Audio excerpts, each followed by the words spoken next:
Hi guys, ఎలా ఉన్నారు? మరో ఇంట్రెస్టింగ్ వీడియోతో మళ్ళీ మీ ముందుకు వచ్చాను. ఈ వీడియో చివరి వరకు చూసి నచ్చితే ఒక లైక్ వేసుకోండి. ఓకే, ఇక వీడియో స్టార్ట్ చేద్దాం. ఫిబ్రవరి 14న బాక్సాఫీస్ వద్ద 2 సినిమాలు హల్చల్ చేశాయి. వాటిలో ఒకటి డబ్బింగ్ మూవీ, ఇంకోటి స్ట్రైట్ తెలుగు మూవీ. తమిళ సూర్యమన్నయ్య నటించిన కంగువ, ఇంకోటి మన అప్రూటెడ్ స్టార్ వరుణ్ తేజ్ అన్నయ్య నటించిన మట్కా. బాహుబలిని కొట్టాలని ఎప్పటి నుంచో కలలు కంటున్నారు తమిళ తంబీలు. బాహుబలిని బీట్ చేస్తుందని, 2000 కోట్లు వసూలు చేస్తుందని ప్రొడ్యూసర్ జ్ఞానవేలంకుల్ ఒక కామెంట్ చేశాడు.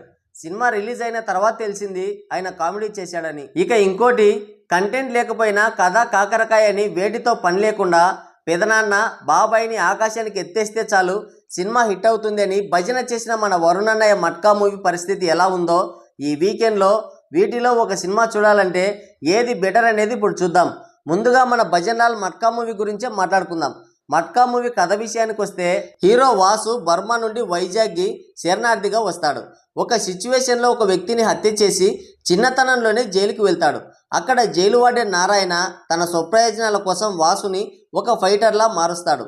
వాసు జైలు నుంచి విడుదలైన తర్వాత పని వెతుక్కుంటూ పూర్ణ మార్కెట్కి వస్తాడు. అక్కడ ఒక కొబ్బరికాయల వ్యాపారి దగ్గర పనిలో చేరతాడు. బట్టల షాప్ పెట్టి వ్యాపారం చేయాలనుకుంటే అనుకోకుండా ఓ రౌడీ గ్యాంగ్తో గొడవపడి వారిని చిత్తకొట్టి ఇంకో రౌడీ గ్యాంగ్కి దగ్గరవుతాడు. ఆ తర్వాత అతడి సపోర్ట్తో పూర్ణ మార్కెట్కి పెద్ద నాయకుడిగా మారతాడు. ఆ తర్వాత మట్కా ఆడి మట్కా కింగ్గా మారతాడు. ఆ తర్వాత అతని ప్రయాణం ఎలా సాగింది, చివరికి ఏమైంది అనేది మిగతా స్టోరీ. ఇక సినిమా ఎలా ఉందనే విషయానికి వస్తే, చేతిలో చిల్లిగవ్వ లేకుండా అడ్డగాడిదలా తిరుగుతూ అడ్డదారిలో డబ్బు సంపాదించి పెద్ద డాన్ అవ్వడం, లేదంటే పెద్ద రౌడీ అవడం, ఇలాంటి కథలు మనం బొచ్చెడు చూసాం. కేజీఎఫ్, పుష్ప, మొన్న వచ్చిన లక్కీ భాస్కర్, ఇప్పుడు మట్కా, ఇవన్నీ సేమ్ ఒకే టెంప్లెట్. ఇలాంటి కథలతో సినిమా తీస్తున్నప్పుడు బలమైన ఎమోషన్స్, ఎంగేజింగ్ స్క్రీన్ ప్లే చాలా ముఖ్యం. లక్కీగా ఇవేమీ లేకుండా చాలా జాగ్రత్తలు తీసుకున్నాడు డైరెక్టర్. హీరో శరణార్థిగా రావడం, చంపి జైలుకి వెళ్ళడం, బయటకు వచ్చి కూలీగా జీవితాన్ని మొదలుపెట్టి మళ్ళీ అంతలోనే పూర్ణ మార్కెట్కి నాయకుడిగా ఎదగడం, మట్కా ఆడడం, ఒక నేర సామ్రాజ్యానికి కింగుగా మారిపోవడం, ఇవన్నీ కూడా చకచక జరిగిపోతుంటాయి. ఏదో సినిమాటిక్ లిబర్టీ లాగా జరుగుతుంటుంది తప్ప సినిమా చూస్తున్న ప్రేక్షకుడికి ఎలాంటి చలనం ఉండదు. దానికి తోడు కోతులు, కుక్కలు, పులి, నక్క అని ఏవో కథలు చెప్తుంటారు. అవి వచ్చినప్పుడు వద్దు బాబోయ్ ఈ నరకం అనిపిస్తుంది. ఎలాంటి హై మూమెంట్స్ కూడా ఉండవు. ఒక దశలో ఎందుకు వచ్చాంరా దేవుడా ఈ సినిమా కనిపిస్తుంది. 1958లో మొదలై 1982 వరకు సాగుతుంది కథ. ఆ టైంలో తీయాల్సిన సినిమానే ఇది కూడా. మట్కా కింగ్గా ఎలా మారతాడు అని మనం చూస్తుంటే ఒక సాంగ్ అయిపోయేలోపే మట్కా కింగ్ అవుతాడు. ఇదే జీర్ణించుకోలేక బయటికి వెళ్ళలేక కూర్చుంటే పులి మేఘ కథలు చెప్పడం, తల్లిని భార్యని పోగొట్టుకునే సీన్లో వరుణన్నయ్య ఇచ్చిన ఎక్స్ప్రెషన్స్ అయితే నా భూతో నా భవిష్యత్. ఫైట్స్ కానీ, సాంగ్స్ కానీ, స్టోరీ కానీ ఏమీ లేకుండా చేసి సినిమా చూడడానికి వెళ్ళిన ప్రేక్షకుడికి పెద్ద పరీక్ష పెట్టాడు డైరెక్టర్. బతుకు మీద ఆశ లేని వాళ్ళు ఎవరైనా సరే ఈ సినిమాకి వెళ్ళొచ్చు. ఇక 2000 కోట్ల కంగువా గురించి మాట్లాడుకుందాం. ప్రజెంట్ జనరేషన్ నుండి 1000 సంవత్సరాల వెనక్కి వెళ్తుంది స్టోరీ. హీరో ఫ్రాన్సిస్ బౌంటీగా పనిచేస్తుంటాడు. క్రిమినల్స్ని పట్టించి పోలీసుల నుంచి డబ్బులు తీసుకుంటూ ఉంటాడు. ఒక ల్యాబ్ నుంచి జట అనే కుర్రాడు తప్పించుకొని హీరో ఫ్రాన్సిస్ దగ్గరకు వస్తాడు. ఈ కుర్రాడి కోసం ఒక పెద్ద ఆర్మీనే దిగుతుంది. అతడిని కాపాడే ప్రయత్నంలో కథ ఫ్లాష్ బ్యాక్కి వెళ్తుంది. 1000 సంవత్సరాల క్రితం స్టోరీలో సముద్రం చుట్టూ కొన్ని దీవులు ఉంటాయి. సాగరకోన, ప్రణవకోన, హిమకోన, కపాలకోన, అరణ్యకోన, ఇలా. వీటిలో కపాలకోనకి చెందిన రాజు రుధిరనేత్ర, అంటే మన బాబీ డియోల్. ప్రణవకోనకి చెందిన యువరాజు కంగువ.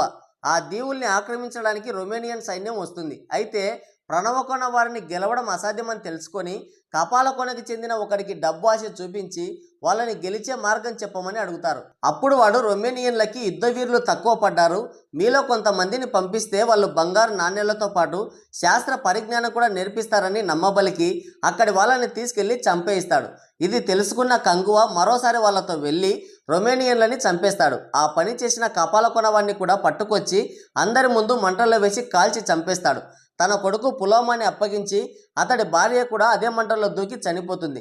ఈ పులోమానే ప్రజెంట్ ల్యాబ్ నుంచి తప్పించుకొని ఫ్రాన్సిస్ దగ్గరకు వచ్చిన జట. నమ్మక ద్రోహం చేశారని తెలిసినా వాళ్ళ అమ్మకి ఇచ్చిన మాట కోసం ఆ కుర్రాడిని పెంచే బాధ్యత తీసుకుంటాడు కంగువ. కపాలకోన వాడిని చంపారని ఆ కోన నాయకుడు రుధిరనేత్ర ప్రణవకోన వాళ్ళపైన యుద్ధానికి వస్తాడు. తర్వాత ఏం జరిగింది, ఫ్లాష్ బ్యాక్ ఎక్కడ ముగిసింది, ప్రజెంట్ ఏం జరిగింది అనేది మిగతా స్టోరీ. ఇక సినిమా ఎలా ఉందంటే, ఎంచుకున్న స్టోరీ బాగున్నా ఎగ్జిక్యూషన్లో మాత్రం ఘోరాతి ఘోరం చేశాడు డైరెక్టర్ శివ. ఎంత గొప్ప కథ అయినా సరే ప్రేక్షకుడికి అర్థం కాకుంటే ఎంత గ్రాండ్గా తీసినా ఎంత బడ్జెట్ అయినా వేస్టే. ఈ సినిమాలో కంగు అనే పేరు తప్ప ఇంకో పేరు ఆడియన్స్కి గుర్తుంటే ఒట్టు. 5 దీవుల ప్రజలు ఎవరికి వారు వేరువేరు సాంప్రదాయాలు కలిగి ఉంటారు, కానీ కాస్ట్యూమ్స్ మాత్రం ఒకే విధంగా ఉంటాయి. ఒకడు వస్తాడు, వీడెవడని మనం ఆలోచించలేపే ఇంకో 3-4 వస్తారు. ముందు వచ్చినోడు ఎవడో తెలీదు. ఇప్పుడు వచ్చినోడి గురించి ఆలోచించే టైం ఉండదు. స్టార్టింగ్ 30 నిమిషాలు ఎందుకు తీశారో అర్థమై చావదు. సూర్య అయితే టూ మచ్ ఓవర్ యాక్షన్ చేశాడు. ఫస్ట్ హాఫ్ అంతా బోరింగ్, సెకండ్ హాఫ్ అన్నా కొంచెం బాగుంది అనుకుందామంటే డిఎస్పీ ఒకటే లౌడ్ మ్యూజిక్తో వాయించి పడేశాడు. ఎవరి మాటలు అర్థం కావు, ఆ సౌండ్కే తలనొప్పి వస్తుంది. దానికి తోడు హీరో సూర్య దగ్గర నుంచి ప్రతి ఒక్కడు అరుస్తూనే ఉంటారు. ఎందుకు అర్థమై చావదు. ఏ కథకైనా ఎమోషన్గా కనెక్ట్ అవ్వాలి ప్రేక్షకులు, లేదంటే ఎంత గ్రాండియర్గా తీసినా జనాలు పట్టించుకోరు. కంగువ కూడా ఇదే దారిలో నడిచింది. కంగువ కోసం టీం పడిన కష్టం స్పష్టంగా కనిపిస్తుంది, కానీ కథ నడిపించిన ట్రాక్ బాగలేదు. సెకండ్ హాఫ్లో కొన్ని యాక్షన్ సీక్వెన్సెస్ అయితే చాలా బాగున్నాయి. సెకండ్ హాఫ్లో ముసలి ఫైట్, ఆ తర్వాత హిమ్మకొండలో ఆడవాళ్లతో చేయించే ఫైట్, క్లైమాక్స్ ఫైట్ చాలా బాగున్నాయి. కాకపోతే బ్యాక్గ్రౌండ్ మ్యూజిక్తో తల పగిలిపోతుంది. డైరెక్టర్ ఈ కథని సరిగ్గా ప్రజెంట్ చేస్తుంటే ఖచ్చితంగా 1000 కోట్ల బొమ్మ పడి ఉండేది కోలీవుడ్కి. కానీ బ్యాడ్ లక్. అయితే మొదటి అరగంట తర్వాత లౌడ్ మ్యూజిక్ని భరించగలిగితే ఒకసారి ట్రై చేయొచ్చు. నాకైతే తలనొప్పి వచ్చింది. తర్వాత మీ ఇష్టం. ఒకవేళ మట్కా, కంగువ ఈ రెండింటిలో ఒకదానికి వెళ్దామనుకుంటే మాత్రం నా సజెషన్ కంగువకు వెళ్ళండి. ఇది వీడియో. మరో ఇంట్రెస్టింగ్ వీడియోతో మళ్ళీ కలుద్దాం. Thank you. Take care. Bye bye.